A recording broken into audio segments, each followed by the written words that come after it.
বিসমিল্লাহির রহমানির রহিম। আমার তৃতীয় শ্রেণীর শিক্ষার্থীরা, শুভ সকাল। আশা করছি তোমরা সবাই অনেক অনেক ভালো আছো এবং সুস্থ আছো। আজ আমি তোমাদের বাংলা প্রথম পত্র পড়াবো। বরাবরের মতো তোমরা বই খোলো, সাথে তোমরা লেসন প্ল্যান, খাতা, কলম নিয়ে প্রস্তুতি গ্রহণ করো। আজ আমি তোমাদের কবিতা পাঠ করে শোনাবো। কবিতার নাম বড়কে। দেখো, আমি পাঠ করে শোনাচ্ছি, তোমরা বাসায় প্র্যাকটিস করো এবং ভালোভাবে মুখস্থ করে নিবে কবির নাম সহ। পরীক্ষাতে কবিতা অবশ্যই আসবে। বড়কে লিখেছেন হরিশচন্দ্র মিত্র। আপনাকে বড় বলে, বড় সেই নয়। লোকে যারে বড় বলে, বড় সেই হয়। বড় হওয়া সংসারেতে কঠিন ব্যাপার। সংসারে সে বড় হয় বড় গুণ যার। গুণেতে হইলে বড়, বড় বলে সবে। বড় যদি হতে চাও, ছোট হও তবে। আচ্ছা, তোমরা ভালোভাবে পড়ে নিবে, ঠিক আছে? এখন আমি তোমাদের শব্দার্থ পড়িয়ে দিচ্ছি। শব্দার্থগুলি তোমরা খাতায় লিখে নাও। বেশি নেই, 3টি আছে। 1 নাম্বার কঠিন, কঠিন মানে শক্ত। 2 নাম্বার ব্যাপার, ব্যাপার মানে বিষয় অথবা কাজ, যে কোনো একটি লিখবে। তারপর আছে সংসার, সংসার মানে পরিবার বা ঘরকন্যা। এখন দেখো 2 নঙে খালি ঘরে খালি জায়গায় বসিয়ে বাক্য তৈরি করি ভেতরের শব্দগুলি থেকে। কখনো কখনো আমাদের ড্যাশ কাজ করতে হয়। খালি ঘরে হবে কঠিন, আমাদের কখনো কখনো কঠিন কাজ করতে হয়। খ, সে জিজ্ঞেস করলো ব্যাপার কি। দেখো, এখন দেখো যে প্রশ্নোত্তরগুলি আছে, প্রশ্নোত্তরগুলি তোমরা লেসন প্ল্যানেই পাবে, আমি তোমাদেরকে পড়িয়ে দিব। এখন 4 নঙে দেখো, বানানো অর্থের পার্থক্য মনে রাখি। গুণ, গুণ মানে ভালো বৈশিষ্ট্য। ছেলেটির অনেক গুণ আছে, গুণ। আবার এখানে দেখো মূর্ধন্য দিয়ে গুণ, এই গুণ মানে ভালো বৈশিষ্ট্য। আবার দন্তান্ন দিয়ে গুণ, এই গুণ অর্থ নৌকা টানার দড়ি। তোমরা বর্ণ দিয়ে তোমরা বুঝে নিবে অর্থ। মাঝি গুণ টানছে। এখন 5 নঙে দেখো, পরের চরণটি বলিও লিখি।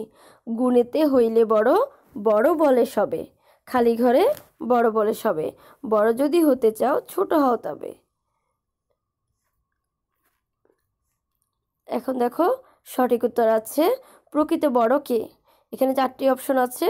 প্রকৃত বড় হলো যার বড় গুণ আছে। খ, সত্যিকারের বড় হতে হলে কি গুণ থাকা দরকার?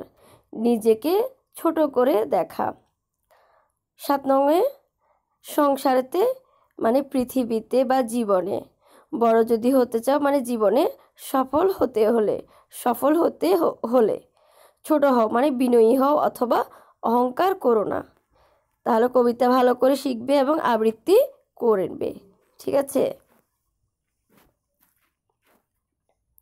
এখানে আছে দেখো পৃষ্ঠা 93তে, দেখো কি আছে। পৃষ্ঠা 93তে বাক্য রচনা তৈরি করি। এখানে তোমরা নিজেরাই বাক্য রচনা, বাক্য গঠন করবে। যেমন বড়, বড় এখানে দেওয়া আছে গাছটি অনেক বড়।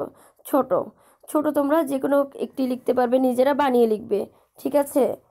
হ্যাঁ, কাউকে ছোট করো না, এভাবেও লিখতে পারো। কঠিন, তাহলে সংসারে বড় হওয়া কঠিন ব্যাপার। তারপর আছে ব্যাপার, এভাবে তোমরা গুণ, তোমরা নিজেরাই বাক্য গঠন তৈরি করবে। তোমরা খাতায় বাক্য গঠন করে রাখবে, ঠিক আছে? 11 নঙে দেখো, ডান দিক থেকে শব্দটি বেছে খালি জায়গায় বসাই। এখানে ডান দিক থেকে শব্দগুলি আছে। আপনাকে, এখান থেকে দেখো বড়, ছোট, খাটো, কোনটি হবে? হ্যাঁ, অবশ্যই বড়। আপনাকে বড় বলে বড় সেই নয়। বড় হওয়া সংসারেতে, এখানে দেখো অপশন আছে কঠিন ব্যাপার। তারপর সংসারে সেই বড় হয় বড় গুণ যার। এখন দেখো আমি ছোট প্রশ্নগুলি পড়িয়ে দিচ্ছি। ছোট প্রশ্ন বেশি নেই, তিনটি দেওয়া আছে। বড় কে? যিনি নিজেকে বড় বলে অহংকার করেন না, আচরণে যিনি বিনয়ী ও লোকে যাকে বড় বলে তিনিই বড়।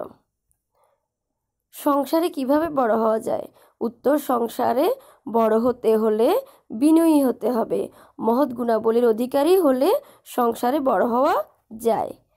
তারপর গ, কাকে সকলে বড় মনে করে? উত্তর, যে বিনয়ী ও জ্ঞানী তাকে সকলে বড় মনে করে। দেখো এখানে এগুলি হচ্ছে বড় প্রশ্ন। বড় প্রশ্ন একটি দেওয়া আছে। ক, তোমরা পাঠ পরিকল্পনা নিশ্চয়ই নিয়েছ, এই প্রশ্নগুলি পাঠ পরিকল্পনাতেই আছে। সংসারে সবচেয়ে কঠিন ব্যাপার কোনটি? বুঝিয়ে লেখো। উত্তর, সংসারে বড় হওয়া সবচেয়ে কঠিন কাজ। নিজেকে যে বড় বলে সে কখনো বড় হতে পারে না।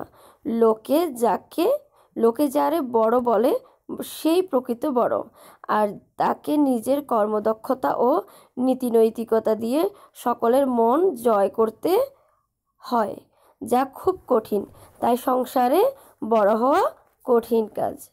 ঠিক আছে, তাহলে তোমরা কি করবে? বাড়ির কাজ, তোমাদের বাড়ির কাজ হচ্ছে এখানে বড় প্রশ্ন একটি দেওয়া আছে এবং ছোট প্রশ্ন আছে তিনটি।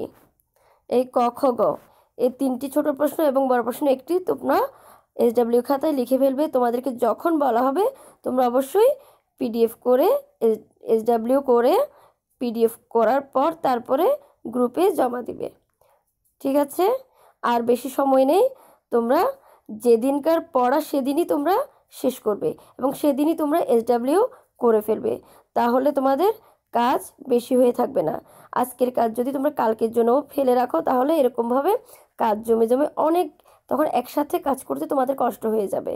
ঠিক আছে, তাহলে যেদিনের পড়া সেদিনই তোমরা সব শিখে ফেলবে এবং লিখে ফেলবে, তাহলে তোমাদের পড়াটা আরও বেশি হবে, ভালো হবে।